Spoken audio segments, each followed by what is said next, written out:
early morning at the Al Nassma farm in Ruwaya, a few minutes from downtown Dubai. We are welcomed with fresh ground coffee by the friendly staff.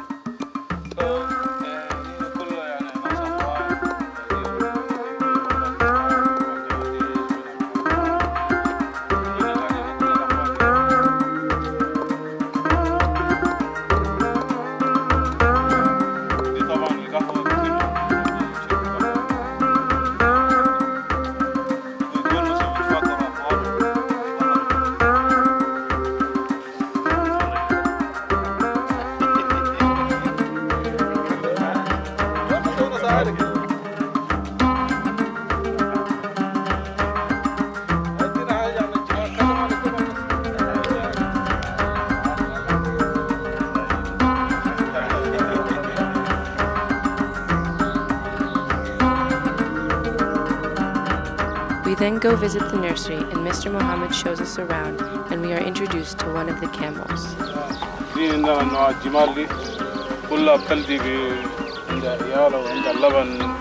تعمل لبن ولا ما في أي مشكلة يعني كويسة جدا ما عندها أي مشاكل عضلة كويسة جدا شوف يعني والوف الحمد لله الأخوان هو قاعدين كويسين يربوهم أحسن تربية بدون لبن يعني الحمد لله اوكي. هذا الجمال ماكل أكل كويس. عندنا غير الجمال كثيرة ما شاء الله كثيرة وايد. جمال فيها لبن كثير وغني بالفيتامين. تابعة للنسمة. ناكل أكل كويس نسقيها تمام. موضعها هنا موضع تمام. عايشين تمام الحمد لله معاهم. مؤلفين علينا ونعالجهم كويس ونسقيهم كويس ونأكلهم كويس. نحلبهم تمام وفيه اللبن تمام صحة تمام 100%.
Al Nassma farm, which makes the only camel milk chocolate in the world.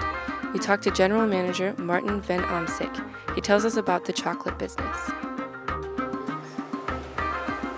The business starts, every business starts with an idea, then putting it into reality slowly, but it's always steps, you know, especially when it comes to a big project like this. You have to imagine, first there had to be a farm, first there had to be proper quality milk. Then the chocologist came onto the stage, and then from the idea of transferring the milk into chocolate, you had to have a marketing agency. You had to have producers there who are capable of producing great chocolate. You have to have a company that makes the molds. You have to have a company that makes the foiling. The whole concept had to be designed. So the whole thing took off in Easter Saturday 2004. At 4:15 in the afternoon. And yeah, you know, you had to gather a couple of people who are capable of joining the team and were willing to join the team for a bit peculiar little venture, producing camel milk chocolate. I mean, if you speak to people and say, we're going to make camel milk chocolate, they're going to laugh at you. They say, what kind of guy are you? Yeah. So it wasn't easy, but if you look at this farm here, I mean, there's 3,000 camels. At one point somebody said, okay, why don't we put up a great camel dairy farm with 3,000 camels? And then eventually somebody said, yes, why should we do that? And this was the beginning of everything. Yeah? And so this Camel farm started to market their milk, I believe, 3.5 years ago. And it was about the same time that Nassma was founded as a chocolate company, independent company, but of course being some sort of a sister company to Camelicious. So we were getting their milk, we were transforming it into powder, we were sending it to Vienna to make a great mass out of it. And believe me, that was very, very difficult. The initial trials, you have to imagine, we have a big country to produce chocolate. This is like the most important step to produce chocolate, 3 tons. So the minimum capacity you need to have to produce good chocolate is 1.5 tons of chocolate, which means you would need 300 kilos of milk powder for that trial.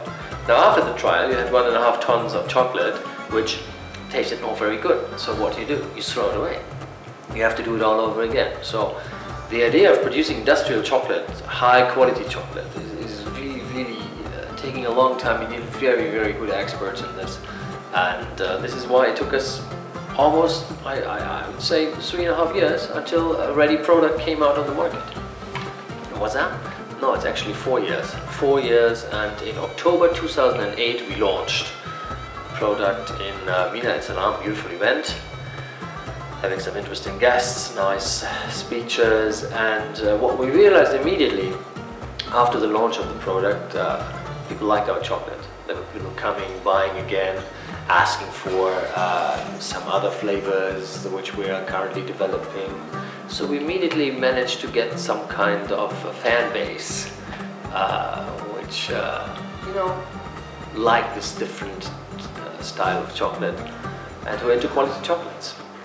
This was something very encouraging from the very start, but still it's not easy to put a new chocolate into the market.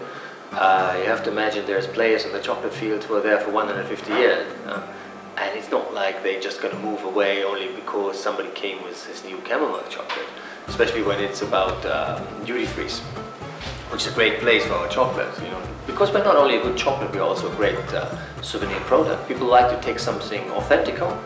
That's the Camel. I mean, we are in a Camel area, and if you are from Birmingham, traditional chocolate capital, you don't want to take Cadbury's home from Dubai when you're going back to England. You want to take something from the area home, something authentic, and that's what we provide. So people on the duty-free, they like to buy our products, but you have to persuade Nestle and Lindt and everybody else and Hershey's and Cadbury to move away a little, yeah, and that's not easy, yeah? But we managed, and slowly we're grabbing more table space, and we're adding in other areas, we're adding new products to our portfolios there. Same as Abu Dhabi duty-free, and this is something we're going to look at now more intensely in travel retail. And of course the 5-star hotels. There we found it quite, I don't want to call it easy, but it was relatively fast that we managed to get space there. The big executive chefs of Burj Al Arab and Emirates Palace Hotel, we could convince them of the quality of the chocolate. It didn't take us too long. This is, I believe, one of our great qualities that we have. Anybody don't need to be a chocolate expert or a big chef. If you put our chocolate in your mouth, you feel this is something special, this is something great, this is something better than ordinary supermarket chocolate, and everybody can tell that. So to get support from the big executive chef of the hotels was relatively easy. And so now we are there, we're in the Burj Al Arab, we're in the Emirates Palace Hotel, we're in all the Jumeirah hotels, and yeah, this helps us, of course, yeah, to tell other people, list us, sell our products, we want to get into a partnership with you. If you tell them you're in the Emirates Palace, they would automatically assume, well, if it's good enough for them, it might be good enough for me as well.